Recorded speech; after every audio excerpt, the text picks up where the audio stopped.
Jesus tells stories. And the stories are really what break open for us the mystery of what God is all about. Many people have many opinions about God, who he is, where he is, what he's like. Jesus makes visible the invisible God. And so the stories break open the essence of what the kingdom of God is not only like, but what it's about. And these stories are being told over and over and over again in the lives of every person in every age. That's what we need to be aware of. That the mysteries of the kingdom are constantly being lived out in the lives of people like you and me, right now. So I want to tell you a story. I want to tell you a story about our pilgrimage to Quebec. This past Wednesday, at 6 a.m., I got on a bus out here in a parking lot with 48 other people and 7 other buses, and we made our way to Quebec to celebrate the 350th anniversary of the founding of the Archdiocese of Quebec. And so many of us were reminded of our roots, our French-Canadian roots. And we were reminded also that the faith that we celebrate here this morning is a direct result of the missionaries who went there and evangelized those people. Giants in the faith like Saint Jean de Laval, Saint Marie de l'Incarnation. You didn't know I could speak French, huh? People who came from France to a land that they had never been to evangelize a people that they didn't know, that they'd never set their eyes upon before. And one person at a time, that's what they focused on. One person at a time. Remember the last week's gospel, the Son of Man throwing seed everywhere? One person at a time, they sowed their seeds. See? And so no matter which way you turn, left or right, front or back, there's a street named after a saint. There's a place, there's something that's named after something in our faith. You can't miss it. It's in your face no matter where you go.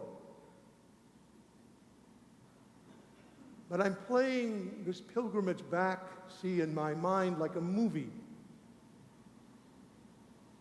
And I'm remembering what Cardinal Lacroix said to us Thursday night as we gathered together for our banquet. I knew Father Lacroix before he became a bishop. I met him through Father Mola Rochelle. Father Lacroix has Manchester roots. He grew up in Manchester, went to Trinity High School.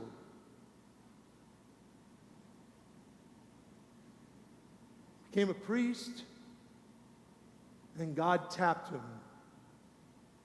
And I remember when he was ordained an auxiliary bishop, and within 3 or 4 years, he was named the Archbishop of the Archdiocese of Quebec, and then the Holy Father raised him to cardinal status. And not only that, but he's the primate of North America. The primate of North America because Quebec is the oldest see in Canada. And so it's the mother diocese. And all of your faith, my faith, stems from those people who came from there, here, and established these parishes. That's where our faith comes from. And yet, Cardinal Lacroix said to us, only 3 to 5% of the people remain and practice their faith. The churches are empty.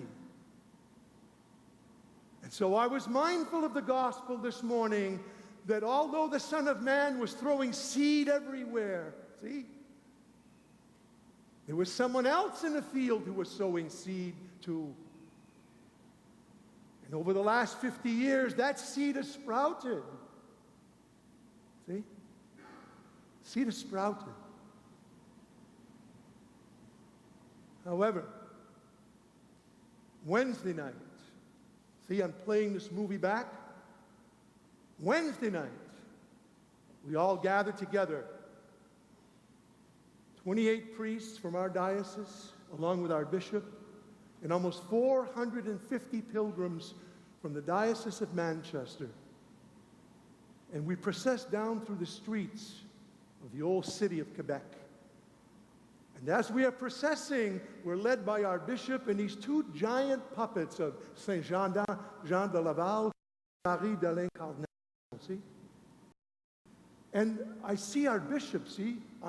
He's out front, and he's blessing people. As he goes, he's blessing people.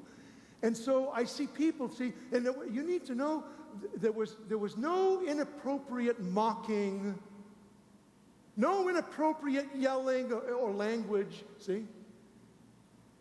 But even though Quebec has become so secularized, as the bishop is walking and he's blessing people, I see people doing this.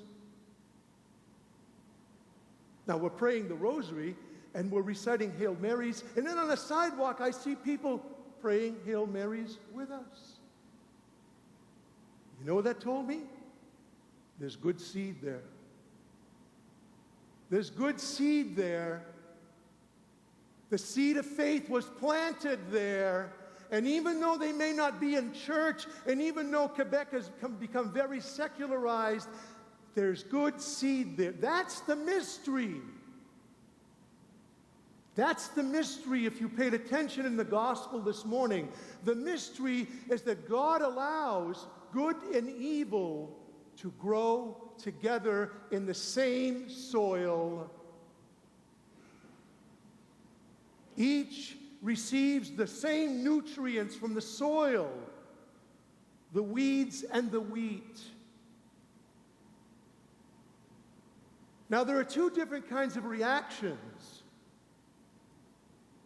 There's the reaction of the workers in the field who come to the master and they're full of anxiety and full of fear. Master, didn't you sow good seed in your field? Look at all those weeds. Where'd they come from? We should go out and pull them out. See, their mindset is they want to purify. They want to purge. Why? For fear of contamination. See? Go pull them out. Hurry up. You know where that fear comes from? That fear comes within each and every one of us. It's lurking in each and every one of us. The very thing that we want to purge, the very thing that we're afraid of, is in every one of us. But notice the reaction or the response of the master, who very patiently says, no. Let them grow together.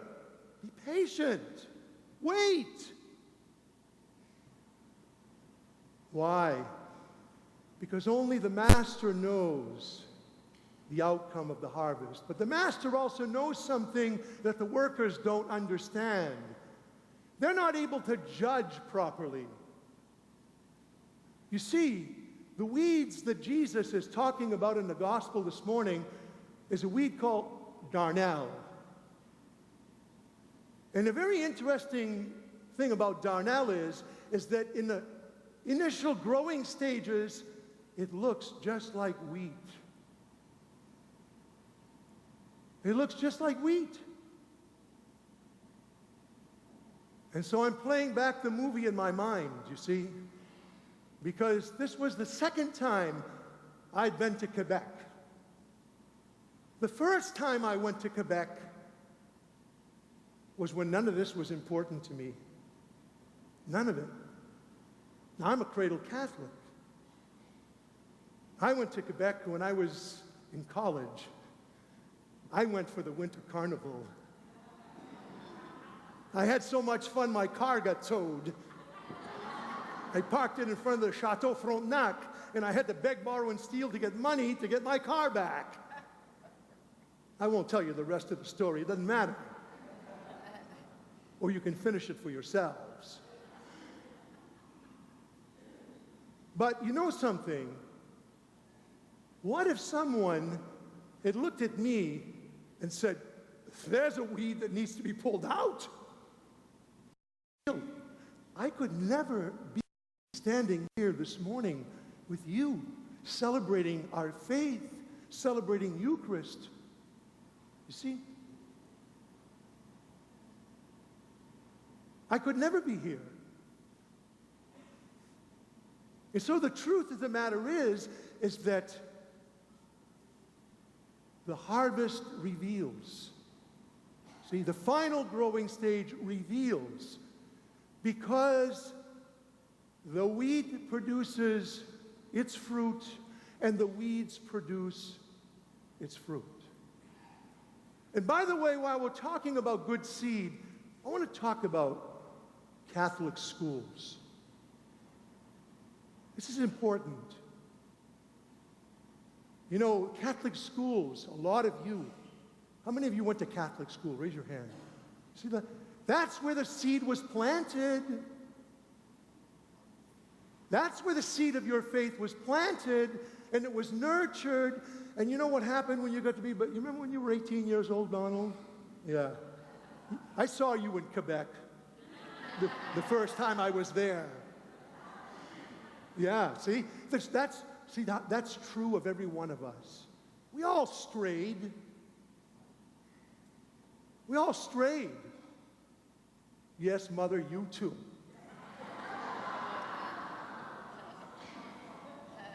I'll pay for that. It's okay. But that's the point. That's the point. Catholic schools do something that the public schools don't do. I'm not trying to besmirch public schools. I'm trying to tell you that it's not about being better, it's about being different. Catholic schools do something that public schools don't do. You can get an education anywhere. It's not about education, it's about formation. Formation. And I've heard people over and over and over again tell me, okay, how grateful they are for their Catholic school education and formation. Because when push comes to shove, that's what they fall back onto. Enrollment's coming up. I'm telling you right now, it's worth the sacrifice for your children. They're the future. They are the ones who are going to be making decisions for you and I. What kind of formation do you want them to have? You can see the kind of formation the world is giving them. Now's the time to make the choice. And so that good seed is in every one of us, but there's someone else out in the field who's sowing seed, which is in every one of us. And you and I have to decide what we're going to cooperate with. We have to make the choice. And the first time when I was in Quebec in my life, I can tell you, as I said to you, that none of this was important to me. You know the choice that I was making then, but it's not the choice that I'm making today. And so the point of this gospel, my brothers and sisters, is about God's patience, His prudence, and His mercy. God's mercy. God is patient with us. He doesn't judge in the initial growing stages. You see, we're confused about this word judge. It's okay to judge behavior. It's not okay to judge the heart. Parents who discipline their children, okay, are not intolerant. No, they're responsible because they know there's no tolerance out there. And so good parents discipline. God disciplines us. Discipline is ordered to correcting unwanted and undesirable behavior.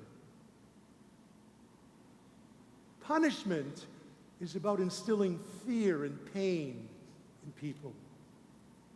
God does not punish us, ever. But He does discipline because He loves us.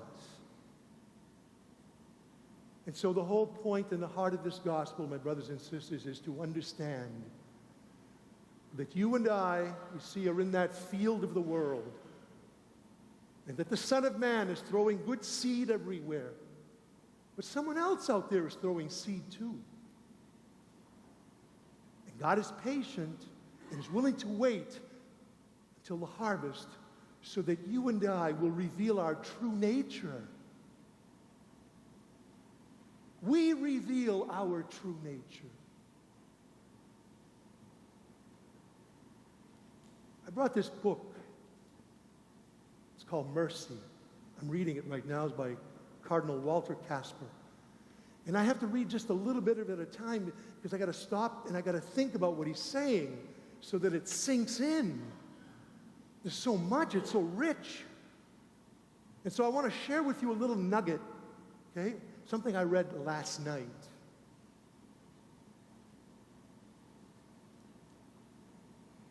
Cardinal Casper says that mercy is the externally visible and effectively active aspect of the essence of God. Think about that for a moment. Mercy is the externally visible and effectively active aspect of the essence of God. Mercy is visible and it's effective. There it is. There's the visible and effective mercy of God, right there on the cross. See? What God is offering us in His mercy, He's offering us in the person of His Son. This is the faith that built those huge cathedrals in Quebec. It's the faith that built this 900-seat church. It's the faith that your parents and your grandparents had. They saw it. They saw it. And you and I do too. Right here, right now. The choice is ours. Either we accept what God is offering in His Son, or we can walk away from it. We have the right, we have the freedom to say yes, and the freedom to hold our hand out and say, I'm not interested.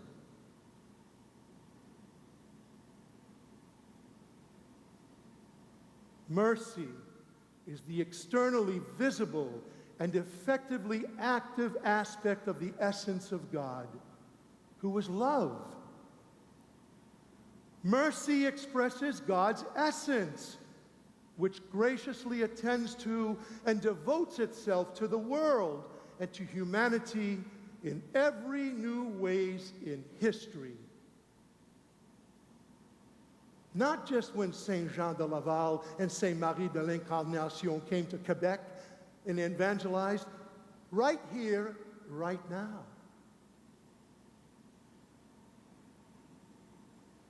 Cardinal Lacroix said something to us which I want to repeat. He said, it's not enough to be a disciple of Jesus. We are missionary disciples. That means that we have to evangelize other people. But lest you become overwhelmed and say, how can I do that? I'll tell you what he said to me when we were speaking.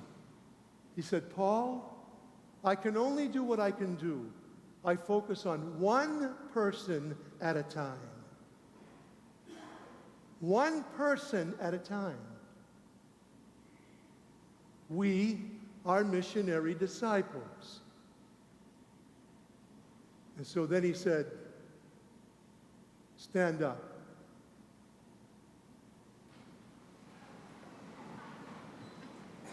Now point to yourself and repeat after me. I am a missionary disciple. I am a missionary disciple. Now point to the person standing next to you and say, you are a missionary disciple. You are a missionary disciple. And now all together, we are missionary disciples. You may be seated. That's how it works. That's how it works. In short, mercy expresses God's own goodness and love. Therefore, we must describe mercy as the fundamental attribute of God.